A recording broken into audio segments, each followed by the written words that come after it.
So a very warm welcome to one more video, and today's video will be based on the boon of disaster management chapter 1. So likewise, what I always say that chapter 2 is released before this chapter 1, so don't wait about that. So let's, without wasting any time, dive into this video. And if you are liking this all kind of videos, so please like, share and subscribe and share with your friends so that they can also do ace in your university examinations. So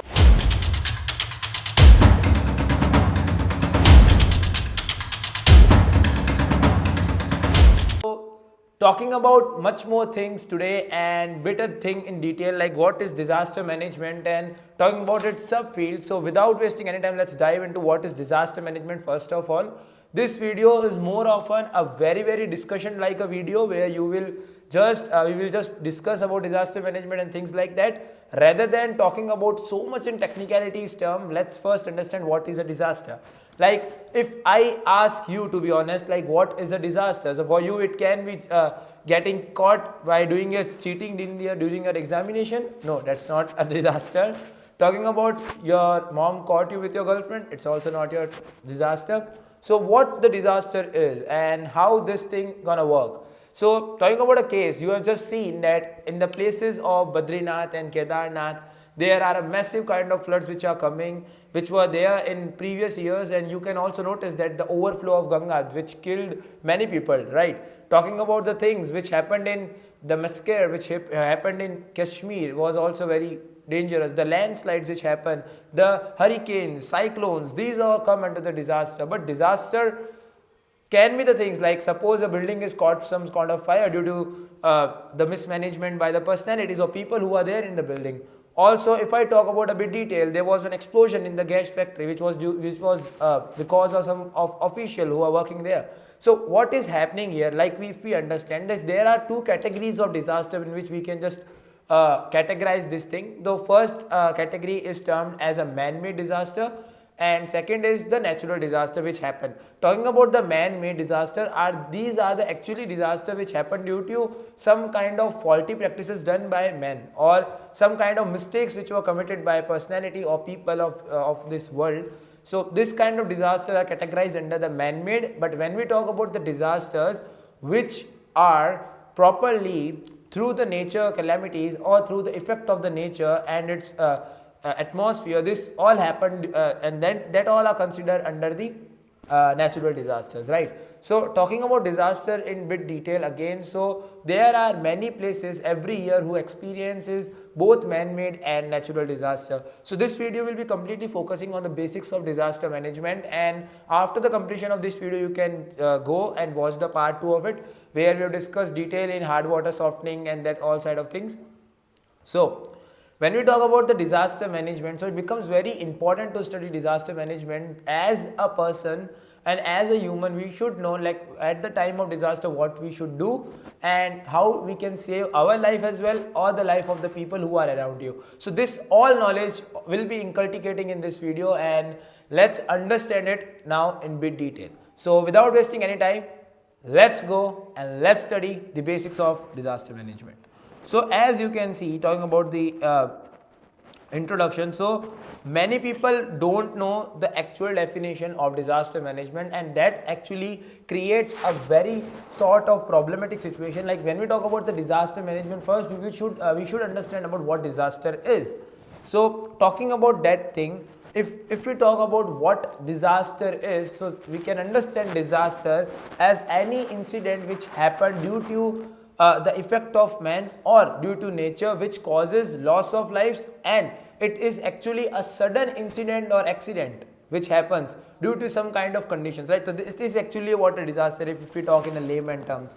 But when we talk about disaster management, the term management, when it's get added with the disaster, it actually creates a sigma, or we can say a stigma of management, right? So how it gonna work? So disaster management is a multidisciplinary field that focusing on minimizing the impact of disasters and effectively responding to them.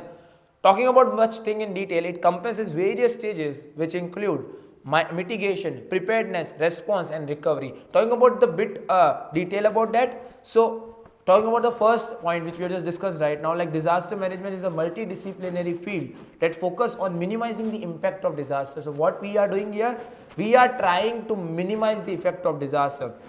The disaster had happened, things already got done, right? So now what you will do, like talking about the Kedarnath situation there at that particular time. So the disaster has happened. Now what you will do?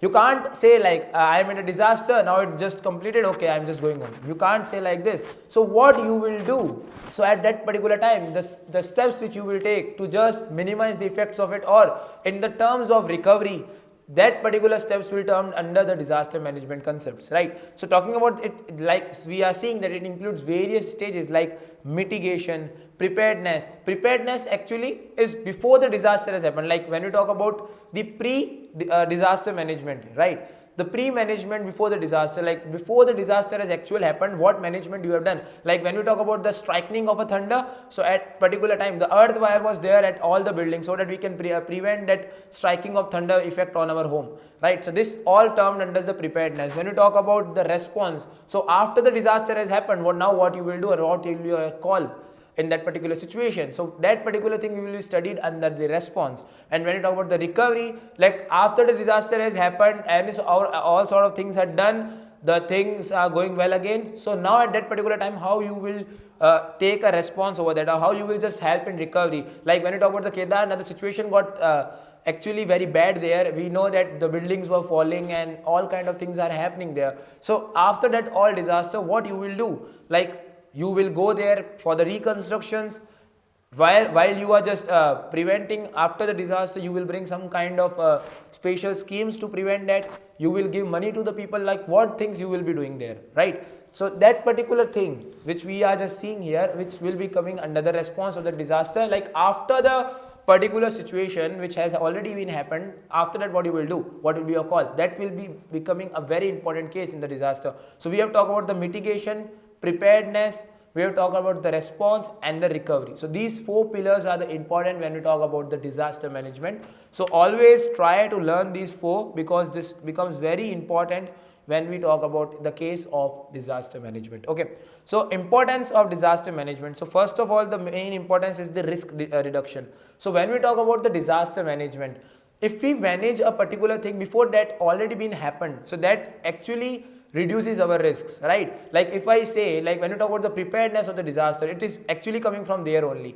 Like talking about the situation, like if we create the structures fully proved by using proper cement, by using proper safety measures, right? Proper disaster proof methodologies, if we use that in the constructions, then many disasters can be reduced, right? But like when we talk about the striking of a thunder, so in our many homes you will just notice that there will be an earth wire going, right? In somewhat cases, the temple structures which we see in our world or in our India, specifically in the India, we will see, like when we talk about that Sarnath Stup and that all sort of things, they already are disaster proof technologies which were created by the ancient Indians, right? So that becomes a very important part. So that thing actually can withstand many disasters at a time. You will get shocked that in our ancient India, many structures were created in that sense only, that they can be made disaster proof. Any kind of a floods are coming, any kind of earthquakes are coming, any kind of cyclones, the structure remain undisturbed. So that all kind of a technologies comes under the risk reduction. So how we are reducing the risk? We are preparing the thing before the disaster has already been happened. So like this, we are going for risk reduction. Talking about community resilience, like what we will just see, resilience. So talking about that community resilience terminology, if we coin that term, we are just taking away the two terms together, like community and resilience. Talking about the community, like how you will helping a community which are getting disturbed due to that disaster. So when we go for the management of a particular disaster, then entire community can be taken up together again. So that comes under the humanitarian aid. Humanitarian aid means like wherever the disaster has already been happened, there how you are just providing the services or as a recovery services, that all particular thing comes under the humanitarian aid. Like a disaster has happened at a particular state or at a particular city or any kind of places which are affected by the disaster, there how you can just provide the services back, right? So this all comes under the humanitarian aid, right? So it involves NGOs and international organizations, as we are just seeing here. So that particular thing becomes important. Infrastructure protection. Now what this thing means, like when we talk about some sort of major infrastructures, like when we talk about Taj Mahal, when we talk about Ram Mandir, which is right now in the Ayodhya, so these all are an heritage of national importance. But also when we talk about when it comes to the normal people home, so it also becomes very much important to protect that, even because it was created by the hard working, or the from the blood of that particular person who is just working for that. So that all structures are actually some sort of centralized systems. So that particular thing or the structure protection is becoming very, very important. And in India, when you talk about the structures of national importance or the structure of personal importance, they both are equally treated together when you talk about the disaster management. So there are many kind of structures in the architecture aspect, and also when you talk about the disaster management field, then there are all methods to prevent the disasters to be get happen. So that all particular things we will talk about the infrastructure protection. Talking about the outcomes of the disaster management, so when we talk about the proper disaster management, so the major outcome is the reduced loss of life. Because of disaster management, the loss of life becomes less, economic impact become minimized, because when we talk about disaster, what two things gets affected? First of all, the lives will be going, because many people will be there at that particular time who is facing that disaster. When we talk about the twin tower blast, when we talk that all sort of things, the plane crash there, so at that particular time the many loss of lives get happened, and also because of that the major infrastructures also get disturbed, and due to that it becomes a loss of economy as well. So the loss of life and loss of economies are the very two major big things when we talk about disaster, if it get happened. So proper disaster management can reduce the risks of both. Talking about the effective resource utilization, so here we will just play with the terms, like if you are having a proper disaster management regime or the rules and regulations, so your resource utilization can be becoming more effective, because as we are just seeing right now, like many structures are used nowadays, but their resource utilization not get properly, and because of that the infrastructures become day by day it becomes better and worse than worse. Then at that particular time we realize that the infrastructure is now gone and it's none of importance now. So it actually becomes a very problematic situation. So proper disaster management will actually help us in better resource utilization, because we will be utilizing every sort of single term or every sort of single element there, right? Talking about enhanced environmental protection, like if we got successful in disaster management, so we can prevent our environment from the loss. Like when we talk about a disaster like volcanic eruptions, they we can't avoid, right? Because they are the natural things. But when we talk about the man-made disasters like the fire, it actually creates a lots and lots of fossil fuel burning there, right? If we talk about the burning, it actually affects the pollution, and because of that the polar ice gets melted, and we got the situations like flood. So what is happening here, if we talk about that gas blast, okay, if we talk about our recent case of firecracker blast in MP, so at that particular places what we are seeing, that particular fire blast was there, and because of that there was lots and lots of pollution because of that particular thing. Loss of life and economic impact was there, and with that also we are also seeing that the economy will also get affected, infrastructure is also get damaged, and the environmental also gets affected. So with that particular proper disaster management, we will get an enhanced environmental protection for that.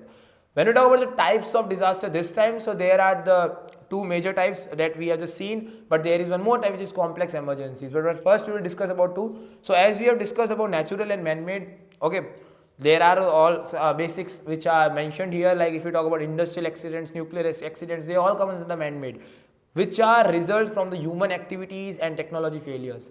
Talking about the natural, then it's come under the earthquakes are there, hurricanes are coming, floods are coming, tornadoes, wildfires, and that's all kind of things, and they are actually originated from the nature itself, right? There was none of the business from when it can talk about the human intervene, right?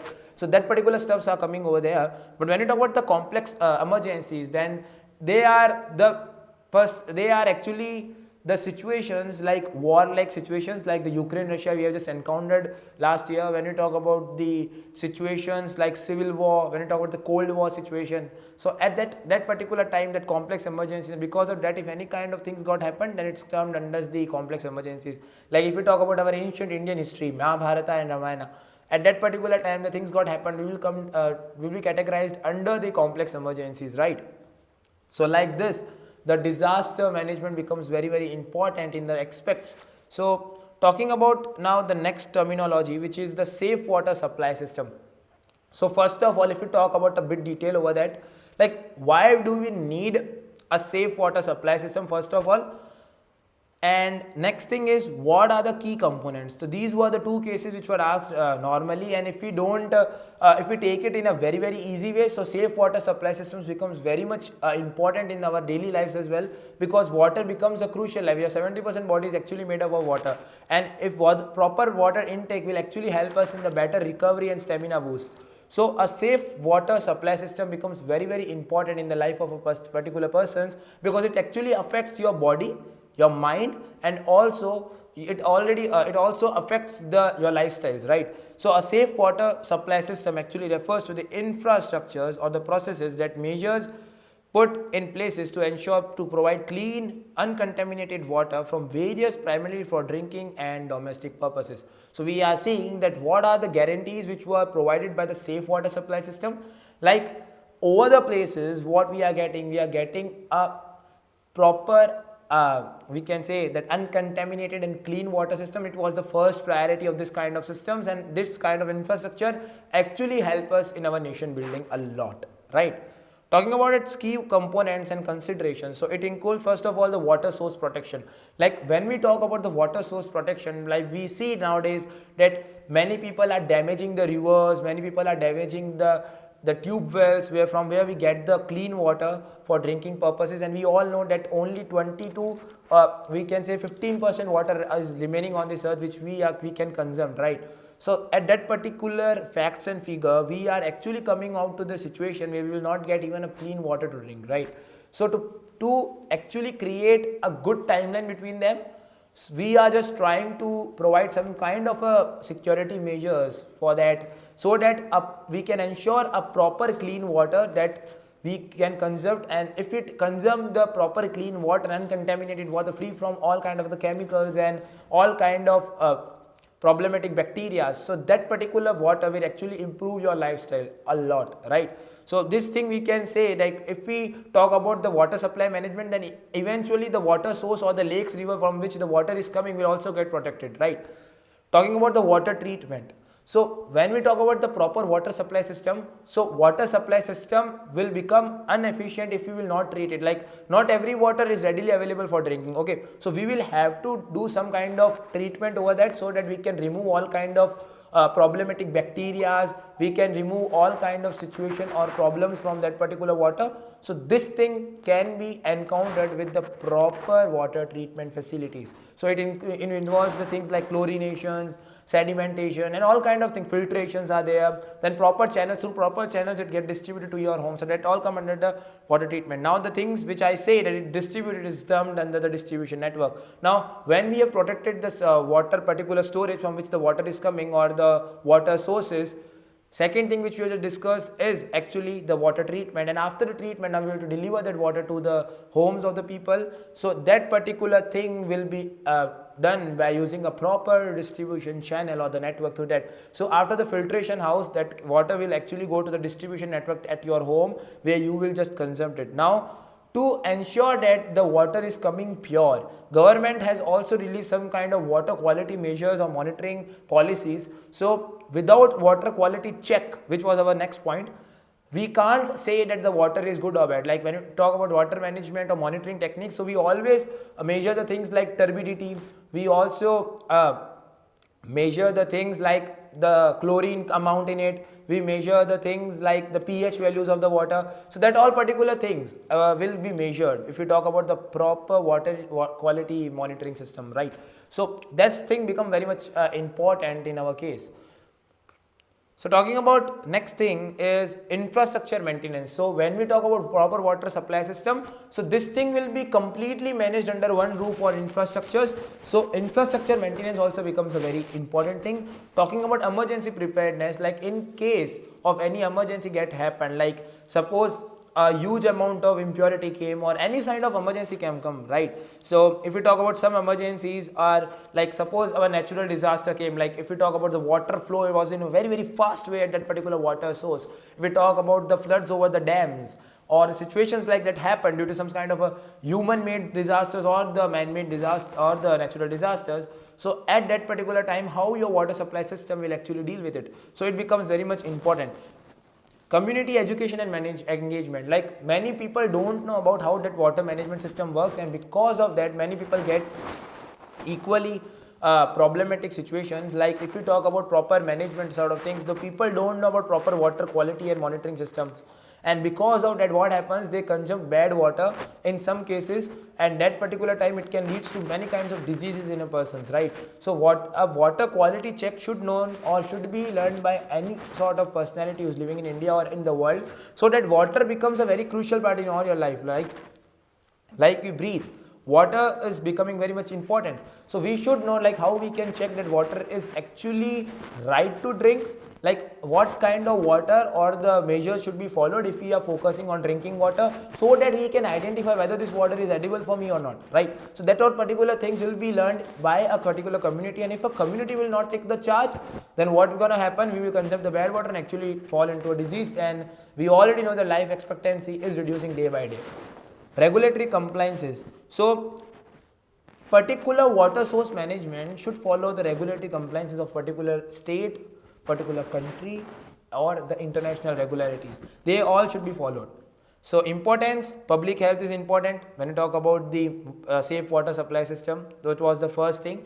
Disease prevention, like prevention from all kinds of diseases.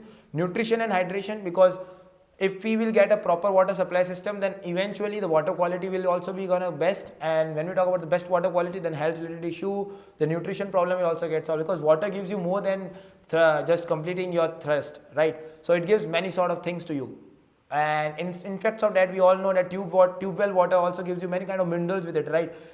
The proper iron content, proper minerals should be there, right, in the particular water, and it should be checked according to the basic terms there. So this thing I think you can very much easily understand. Maternal health, so like if we know about talk about the pregnant women and infants or to a small child, so it becomes very much important to get a safe water at that particular point, because it becomes a crucial part of health of a particular time, because our immunity was not good at that much, right? Economic impact. So what will happen if we will talk about proper water supply management, that their labor will be used, so at that particular time the economic impact will also become best. Education, particularly for girls and also boys, that this particular education of proper water supply system is important, and it becomes crucial. Talking about community development, like if we talk about better water supply management, then the community gets affected together, because we don't live individually right now. We are living in a communities, like if we talk about Jain community, if we talk about Brahmins community, if we talk about all kind of communities are available, because without community a person can't step into the world. So that's all particular thing will come under that, okay? Emergency preparedness we already discussed. Social equality we already discussed about that, and water security is also we have discussed. Talking about now, next thing is the domestic water requirements for urban areas. Now what it means, so based on the things like population density, lifestyle, climate, and local water use practices, there are certain domestic water requirements for urban areas. If we talk about the things like the rural areas, the requirements are different, urban areas are different, because urban areas is majorly focusing on the quality of water and also on the quality of life. But when we talk about the rural, the quality of life is also like that, which is going to follow from very long age. So it becomes the two different aspects, right? But like when you talk about the water management things in different kind of places, so urban has a particular impact and domestic also has a particular impact. They both are having different kinds of impact there, okay? Because both of the places will be having a different kind of a climate, different kind of population density, and the water usage, right? So the difference in that particular aspects which we are facing, according to that, different management systems will be there according to time, right, or according to the places. So for that, if we talk about urban areas, so what are the basic household needs? Like drinking water is there, cooking, and personal hygiene. Three things. I think with the name it's very much clear. Next thing is sanitation and sewage, toilets and bathroom facilities and sewage systems.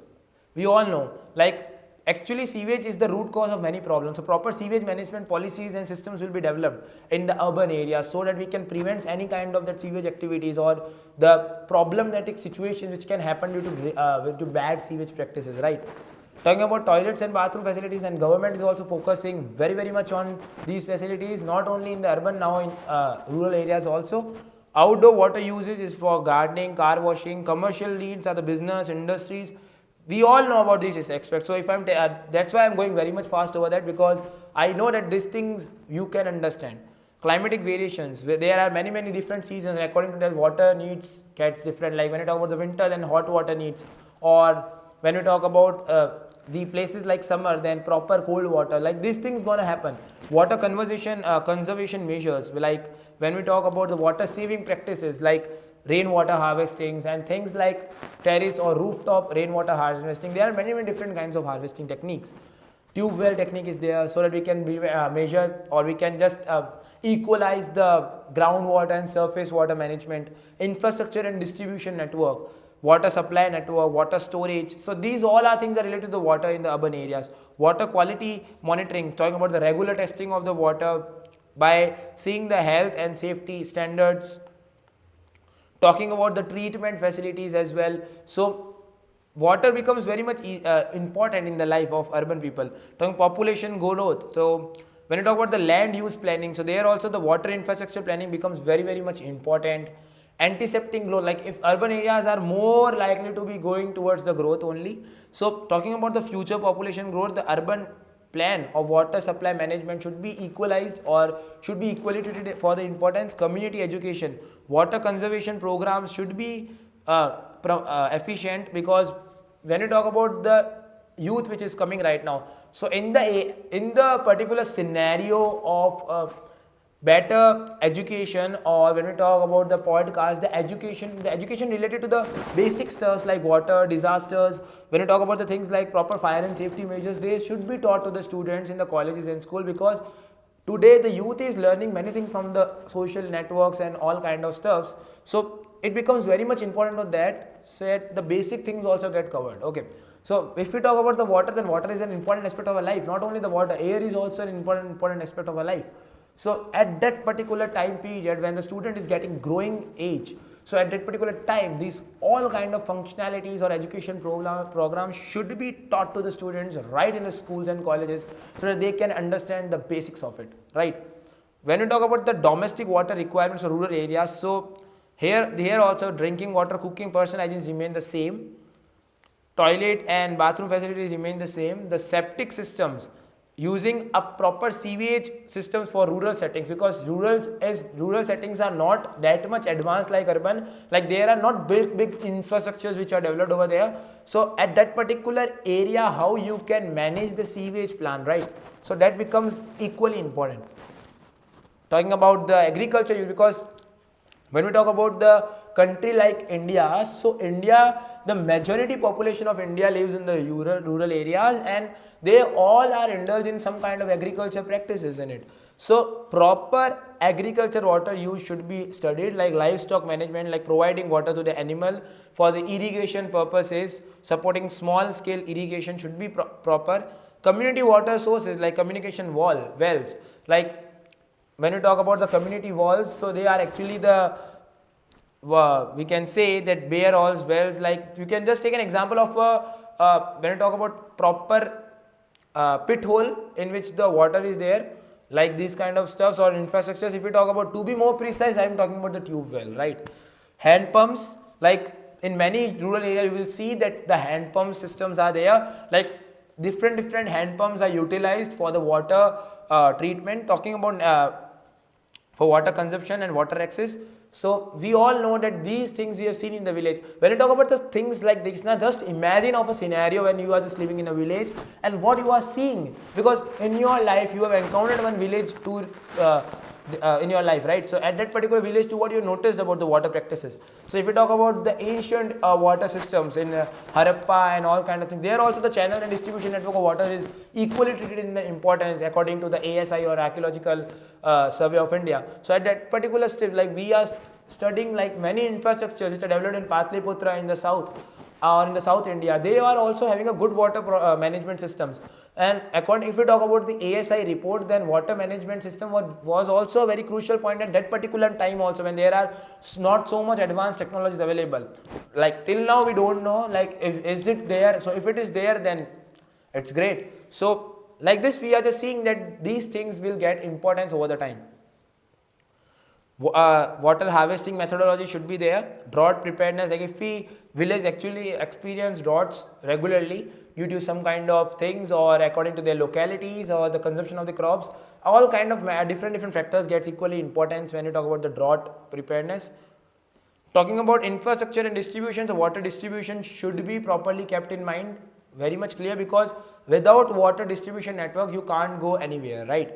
Water storage, communal water storage facility should be there in a particular village. Water quality monitoring, again it's all are the same points. Community participation, community led initiative like management of water resources and infrastructure should be taught at a particular age group to the students even, right? Training program should be there for water conservation and hygiene practices, because many kind of diseases are because of the lack of education and the lack of monitoring techniques or the knowledge, right? So many things happen because of this. Talking about the population dynamics, so by the growing population, we should understand that with the growing population, the water management will become complicated over the time, because when the population grows, the water consumption becomes very much high, and at that particular time or that particular place, the consumption water can become a very point of concern, because there you will have to modify the system and the storage facilities as well before this particular thing, right? So it becomes very much hectic. Health and hygiene education, awareness of water related health issues and hygiene practices becomes very crucial aspects. Alternative water resource like natural spring are there. Now the natural springs are don't understand by many of the students, or even by the people who are living in the villages, like what natural springs are. So natural springs are, you can just understand the short the small water places, like if you talk about the small lake kind of a thing, or not particularly lake, it's smaller than that. So when you talk about the things like Bawdi, okay, in our Rajasthan there is one Bawdis are there. So these are the natural springs, okay. So the proper conservation technique should be followed there. Emergency response, like when we talk about the problems like floods, when we talk about droughts or the lack of water problematic situations, so at that particular time, the particular measure or the system should be developed as a plan B at that particular time, so that at the time of emergency you are not going here and there for stuffs. So you have a proper execution plan in your mind, and you can just go there and do your stuffs, right? Talking about the sources of water, then surface water is the best source, okay. The surface water actually consists of a water which is available on the surface, and it majorly includes the rivers and streams, lakes and reservoirs where we see the water, right? Talking about the groundwater, so groundwater is actually a water which is available in a very deep, okay. It's not readily available on surface, it is actually in the deep, and it is more pure than surface water. So the well water which we see, or the tube wells, boreholes, so these are the sources of groundwater. Talking about the rainwater harvesting, then it includes the stuffs like proper water which is available from rainwater, like if you talk about the rooftop rainwater harvesting, if you talk about the drop rainwater harvesting, there are different kinds of rainwater harvesting technique which we see, and that all the water which is collected from that is considered under the rainwater harvesting sort of thing. The roof collection techniques are there. Ground catchment, allowing rainwater to percolate into the ground and replenish the underground aquifers, like you can just see aquifers, like you can see like a thing, like if you are having a tube wall at your home, so at that particular raining practices, what will happen, that water will actually go into that, right? So these were the ground catchment. Talking about desalination, so desalination actually removal of salt in the salt content in the water, so it involves the seawater desalination. We are just removing the salt content from the seawater. Brackish water desalination is treating the brackish water from underground sources for consumption. So if we are having the water is available on the underground sources, but it is not that much pure, so the proper treatment practices you gotta follow there will come under the brackish water desalination. water recycling and reuse, wastewater treatment like treatment of wastewater and grey water systems, reusing water from household activities like laundry and bathing for landscape irrigation. So it involves grey water system, and it is actually used by many we can take an example like this thing is actually used by many universities, right?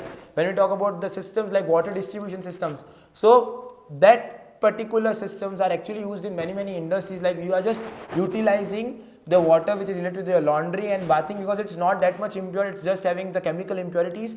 So treating that particular thing, we can use that water in the practices like irrigation and all, right? So that particular thing come under the grey water systems. Talking about spring water, so natural springs are there, okay, because it contains uncontaminated water. When you talk about the protected streams, so there we implement measures to protect the spring sources from pollutions, right? So there are two natural, we can see the spring water sources. Community waste like community wells and ponds, we have taken a best example of that and we have already discussed it earlier. Storm water collection, like due to some kind of storms in the water or in the water facilities, we are collecting that extra water for various purposes. Detention basins, construction basins to control storm water flow and recharge the groundwater. It becomes very easy and it becomes very much important when it comes to the groundwater, because if your groundwater level will be great, so automatically the tube wall management and the management of the surface water will also become very easy for you. So that thing will be done under this. Virtual water trade, like if we are just importing water extensive goods, then it's imported water thing. Water transfer agreements by sharing water resources between different regions and country. Like there are some cases when the single river is passing from two particular states or territories. So they actually sign this, like when you talk about the Indus Water Treaty. So that it is the best example of this, right? Iceberg harvesting, we are using that icebergs as a source, right? So that things also come under this. Atmospheric water generation using air to water technologies. So now there are different water generation and water management techniques which we should just follow in our life, right? Intakes of water. Talking about surface water intakes, then we normally takes the water, river intakes, lake and reservoir intakes, because there was one particular thing famous in ancient India as well. Like if we are just planning for developing, or if we are planning for living, right, in ancient India, we are just talking about the ancient India facts right now. So at that particular time, what was the mentality of the people? Like wherever the water resource or water system is there, or water particular reservoir is there, always the city or the village, or you talk about a particular tribal community will actually create its place, right? Like if you talk about the development of cities, then they will always be developed nearer to a water facilities. Why? It becomes essential part of their development, right? So you will now also see that many places, like if you talk about Banaras, if you talk about Haridwar, if we talk about the places like Yamunotri, Gangotri, if we talk about places like Badri Vishal, if we talk about the places like Mathura, Ayodhya, they all were developed nearer to the water facilities. Why? Because the mentality was that time, like if the water reservoir or if a water particular system is installed at that particular region, then the living there will become actually very simple, right? So at that particular mentality, what we are just seeing, the many villages, the many places got developed, right? So I hope you just got understand why I'm just focusing more on it, right? Groundwater intakes, then well intakes and borehole intakes. We are just actually taking away, we are just discussing here from where we can take the water when we talk about the things. Rainwater harvesting systems from the gutters and downspouts. We can collect rainwater from rooftops and direct it to the storage tanks. Catchment areas are designed for collecting rainwater. Desalination intakes like open ocean intakes. We can pull seawater directly from open ocean for desalination purposes. Beach well intakes, because nearer to the beach we get actually pure water. It's a fact, right? So wastewater management treatment, like if we talk about proper influent channels, like the channel in which that wastewater is actually treated to the pure water, then you can take the intakes. Screen intakes are there, removing large debris from wastewater before it undergoes treatment. Spring water collection is there, collecting the water from the natural spring. Community based intakes, hand pump intakes, pond intakes. There are different intakes, right? You can say the basin inlets, storm drains, imported water intakes, wastewater inlets, ice stowing systems, air to waters condensers are there. Like we can see like many sort of things are there. Transportation of water. So the water gets transported among the different kind of facilities in that particular region, right? So the choice of transportation more depends more on as of distance, terrain, infrastructure, and the volume of water required. Innovation in technologies and smart infrastructure plays a crucial role in improving the efficiency and the sustainability of water transport systems. First of thing is pipelines are there. Proper pipeline should be there when you talk about the transportation of water, because when you talk about the long distance water transport or short distance water transport system, then proper pipeline system or chart should be developed so that the water transfer can be easily be maintained, right? Talking about the tanker trucks, you see many people like water supply system, like providing waters to a particular household becomes things possible because of tanker trucks, right? Many people are having the sources related to that particular water reservoirs are there with the many people, and then that water will actually used for purposes for filling, like if particular household gets loss of water or they actually conserve all sort of water and water is not available at that particular facility, then water transport trucks actually go there for just meeting that demand or reaching out that demand. The water transport trucks are there. So like this, the tanker trucks are there, rail transport which are suitable for transporting the large volumes of water over the long distance. The rail transport is also considered. Ships and bridges were also used for transporting the water across the large bodies of area. Like if we talk about, like I want to transfer the water from India to Australia, then the water bodies are the best source of it, right? We can't take the aeroplanes for transferring the water, so eventually we'll take the ship, right? So like this we can understand canals and aqueducts. Like in the traditional system, we all know that if we talk about Indus Valley civilization, if we talk about Harappan development, if we talk about the systems like South India, right, then the proper canal systems are there. Like we talk about like Janapadas, if we see in our Rig Veda and all, like Janapadas concept was considered. So at that particular time also, that in water canals are also treated equally importance, right? So the ancient India is also consists of many facts, not only ancient India. If we talk about the different parts of globe, then proper systems are developed, right? If we talk about the canal system, then they are also properly being entertained there. Pack animals, right? Like animals like camels are used to transport water in arid regions, right? With the hump, it contains the high water, because you all know that camel is actually used to the desert kind of situation, so it actually gets, the water gets stored over that hump which is present over that camel, right? So it comes under the pack animals. Aerial water transport, what it actually means, like used for emergency water supply in remote and inaccessible area, like where the ships can't go, then but you can't transport very large volumes of data, or the large volume of water. Here also I am taking the example of data. Okay, so when you talk about the transportation of the water to the places where the ships can't go, but you want to transfer, but not in the very large quantity, so you can take the aerial routes as well. Talking about innovative technologies, so there are major things which are right now developed for ensuring proper quality check and quality services, and also the quantized measure of water. Emergency water supply, like aircraft adapting to dropping water during firefighting efforts. Interconnected water grids are there, which are used to create a great water supply system between the regions. Smart technologies are there, like for equally monitoring and data analytics sort of things are right now getting popularized. So they all are important when we talk about the water management systems. Talking about the drinking water quality. So drinking water is a crucial part, because if we talk about water, because particular personalities is also consuming 7 to 8 liters of water daily, right? So it becomes very much essential to check, do a great quality check for the drinking water, right? And for that particular thing, because if we don't know like the quality of water as an aspect, then it actually affects your public health, emphasizing the needs to ensure that water intended for consumption meets to the established standards and it's free from contamination, and that could pose risks to human health. So what we are seeing, that if you don't go for the proper management of that all sort of things, then actually it will affect your health in a very mascara as possible, right? So that all things want to happen. Talking about some sort of key aspects of drinking water, so public health significance is there. Like if we talk about proper drinking water management, then disease prevention is the best thing. Regulatory framework, what things comes under it, like talking about the basic water quality standard which was given by the international or the national agencies, we should follow that. Monitoring and compliances are there, so that we can take a check over that water quality measure. Common contaminants which are present in the water are microorganisms like bacteria, viruses and all sort of things like that. Chemical pollutants are there when you talk about the heavy metals, pesticides, and they are all chemical pollutants to be precise. Physical contaminants are also there which are present in the water. And we're talking about the treatment processes, then water treatment plants, we've already discussed how they work. Advanced treatments, like talking about some kind of things like at that particular region the different kind of quality impurity or the water impurity is present in that water. So at that particular region what you will do, so different kinds of spatial techniques are also there, like reverse osmosis and all, which already learned by many of us and we take care of it. Distribution system challenges were also there, like talking about infrastructure, like we just discussed, like pipelines and distribution network.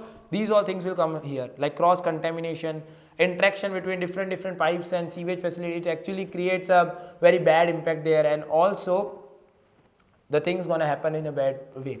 Access and equity. Everybody should have an equally or uniformly access that, so that we can check that we are the water we have which we are consuming is safe to drink or not.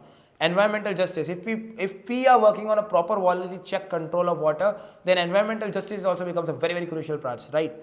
Emerging concerns like climate change is an impactful situation. Emergency or emerging contaminants, like now if we talk about the industrial waste, different kind of new chemicals are developed every time. So every time it gets difficult for us to just create a particular method for solving a particular problem, because with time the problems is also getting worse and worse, and according to the problem the solutions are also getting in a large amount as possible, right? So it actually creates a problematic situation. International collaborations, talking about the global standards and technology transfers, then also the water management becomes impossible if we are not providing the international standards of drinking, right? So international standards of drinking water or IDW should be created in your mind or should be learned by any kind of community, so that proper water should be brought to your home, so that you can just increase your lifespan, right?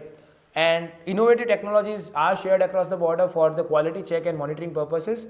Continuous improvement has been made as the research and innovations is going on in a rapid phase. So continuous improvement is coming, and the management is also getting powerful. Now we will talk about some kind of Indian standards of drinking water, right? So talking about the Indian standards of drinking water, so there are different Indian standards which should kept in mind by every kind of an individual. So in India, the Bureau of Indian Standards play a pivotal role in establishing and managing standards of drinking water. What are the key points? Let's understand it in a bit detail. Bureau of Indian Standard, what it actually means. So under the Ministry of Consumer Affairs, Food and Public Distribution is responsible for formulating and certifying standards, including those for drinking water. Okay, so this thing is under the Ministry of Consumer Affairs. Okay, talking about IS 10,500 2012 Indian standard for drinking water. IS 10,500 is primarily Indian standard that specify permissible limits for various physical, chemical and microbiological parameters in drinking water. So it's talking about microbiological parameters, regular updates. The Indian standard is periodically updated and incorporate advancement in scientific and understanding technologies. Physical parameters which are under this: turbidity, what I have talked about, allowing maximum allowable level, indicating the clarity of water, color levels of water, odor and taste. When you talk about the chemical parameters, then inorganic contaminants like ions, metals including arsenic, fluoride, lead and mercury. Organic contaminants includes herbicides, pesticides and other organic pollutants. Disinfection by products, regulates by product of disinfection process such as thermomethanes and etc. Microbiological parameters like total coiloforms and fascicle coiloforms sets limit to ensure the absence of harmful bacteria. Bacteriological standards, if we talk about a criteria for absence of pathogenic microorganism. Radioactive parameters or alpha and beta emitters.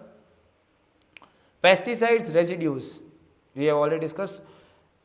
Quality assurance surveillance like ISI is actually a certification mark which stands for the Indian Standard Institution certification mark. It is actually important when you talk about a particular water supply system or a particular water which is coming from a supply system. Then the certification mark should be there. If you talk about the mineral water also, then this thing is checked. Water quality, when you talk about the regular surveillance and monitoring water quality to ensure ongoing compliance with the standard, like is it is following that thing is or not. Technological guidelines, water treatment technologies should be ensuring the removals of contaminants, safe water method should be there, or the safe storage should be there, advisory for water quality testing like public awareness and all kind of things, promotion of testing labs should be there, right? So these all actually come for when it comes to testing the water quality. So when it comes to testing, then public awareness and testing lab should be readily checked, right? Integration with national programs. So there are different national programs like Swachh Bharat Mission. So according to that, emphasizing more on the importance of safe drinking water in promoting sanitation and hygiene. These all should be learned. So that particular things is now mentioned in the form of a table. You all can take a quick look over that. I've just created a table for that. You can just take the look over this particular table, and by looking to this table, you will get a great understanding over that, right? Introducing to water treatment of safe drinking. So ensuring safe water drinking involves series of treatment process that aims to remove contamination microorganism, making water suitable for drinking purposes. So it involves so first of all, the first method is screening and pre-treatment.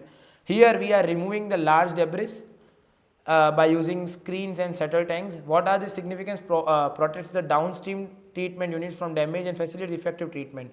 Coagulation and folliculation, like chemicals like LM are added to water to destabilize particles. Sedimentation, by setting the basins allow gravitational setting of flock particles. We all have learned that, right? I'm just taking the basic like things like what is the purpose? Removal of suspended solid or solid impurities from that water. Filtration is a method. We use the sand, gravels and anthracite filter out the remaining impurities, and why it is important? Fine filtration to ensure removal of remaining particulate matter. Disinfection like chlorination, UV, radiation, ozonation. Purpose elimination of pathogenic microorganisms. pH adjustment like acid and base addition. Control of water acidity and alkalinity. Purpose ensure water pH within the acceptable limits for consumption. Fluoridation ensures the presence of optimal fluoride levels. Softening. Ion exchange is basically aeration. Air injection introduce oxygen into the water, right?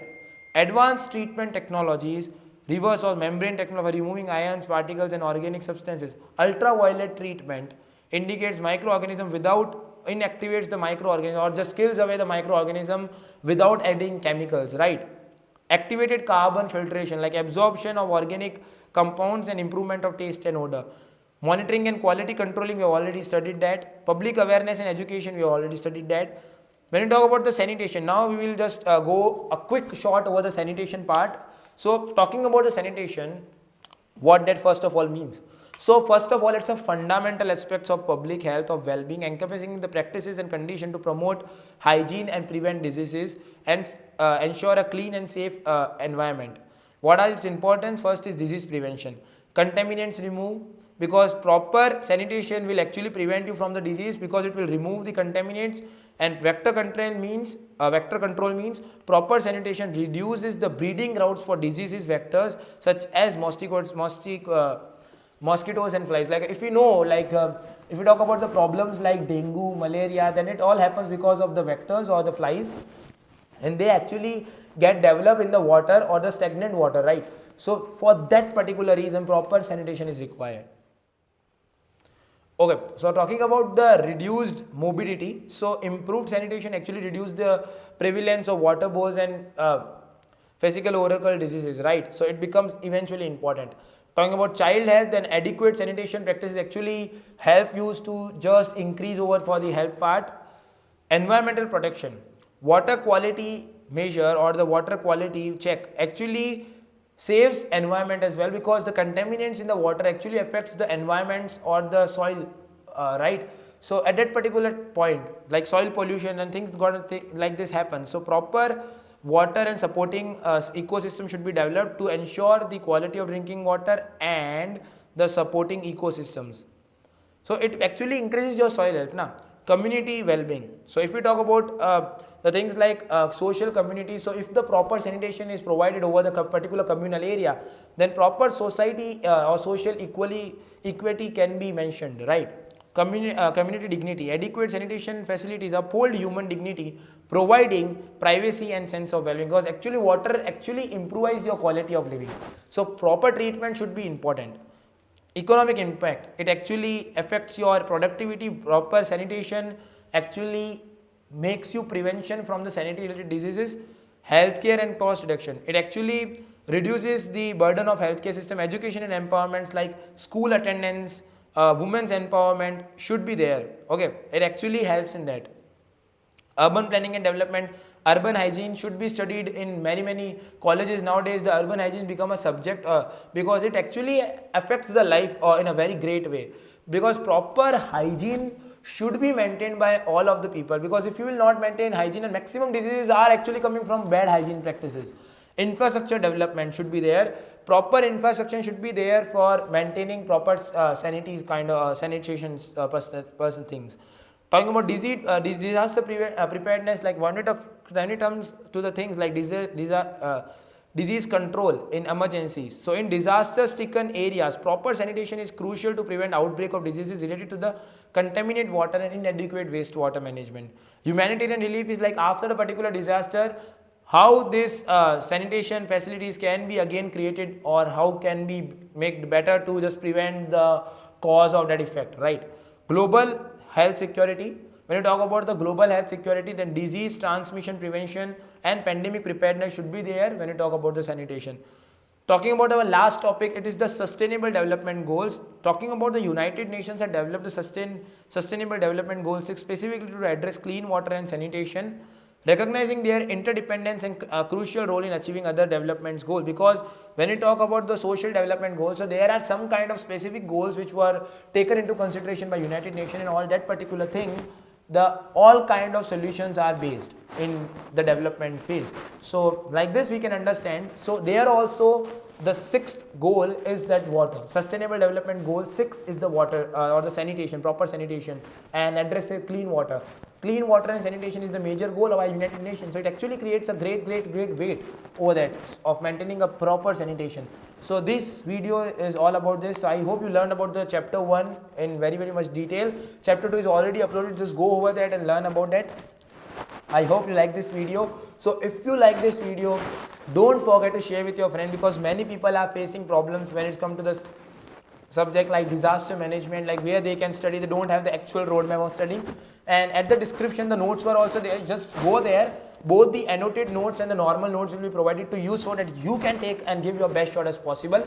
So I hope you like this video. Share it with your friends, and don't forget to subscribe this channel. This amazing incredible contents and conversations are coming over this channel soon. And don't forget to subscribe to the SIN podcast, which is a very great thing. And this video is powered you by the Sin Education Trust.